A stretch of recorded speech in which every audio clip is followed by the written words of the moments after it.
మార్కాపురం జిల్లా రాయవరం సమీపంలో జరిగిన బస్సు ప్రమాదంపై ఏపీ సీఎం చంద్రబాబు సమీక్ష నిర్వహించారు. తెలుగు రాష్ట్రాల్లో తీవ్ర చర్చనీయాంశమైన రాజమహేంద్రవరం కల్తీ పాల ఘటనను జాతీయ మానవ హక్కుల కమిషన్ సుమోటోగా తీసుకుంది. విద్య, పేదల వైద్యం తమ ప్రభుత్వానికి అత్యంత ప్రాధాన్యత అంశాలని తెలంగాణ సీఎం రేవంత్ రెడ్డి పేర్కొన్నారు. ములుగు జిల్లా మేడారంలోని వనదేవతల గద్దెల ప్రాంగణ పునర్నిర్మాణ పనుల వద్ద రాతిశిల జారిపడి 6 ఏళ్ల బాలుడు తీవ్రంగా గాయపడ్డాడు. తెలంగాణలో పెట్రోల్, డీజిల్, ఎల్పీజీ కొరత లేదని పౌర సరఫరాల శాఖ కమిషనర్ స్టీఫెన్ రవీంద్ర స్పష్టం చేశారు. గత కొన్ని రోజులుగా ప్రధాని మోదీ ఎన్నికల కమిషన్పై ఏఐ ఆధారిత వీడియోలు ఎక్స్లో చక్కర్లు కొడుతున్నాయి.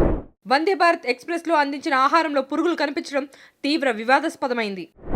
అమెరికా, ఇజ్రాయెల్తో యుద్ధం చేస్తున్న ఇరాన్కు రష్యా నుంచి సహాయం అందుతున్నట్లు తెలుస్తోంది. పవన్ కళ్యాణ్ సతీమణి అన్నా లెజినోవా చిరంజీవి, నాగబాబులతో తన అనుబంధాన్ని పంచుకుంటూ పెట్టిన ఓ పోస్ట్ వైరల్ అయింది.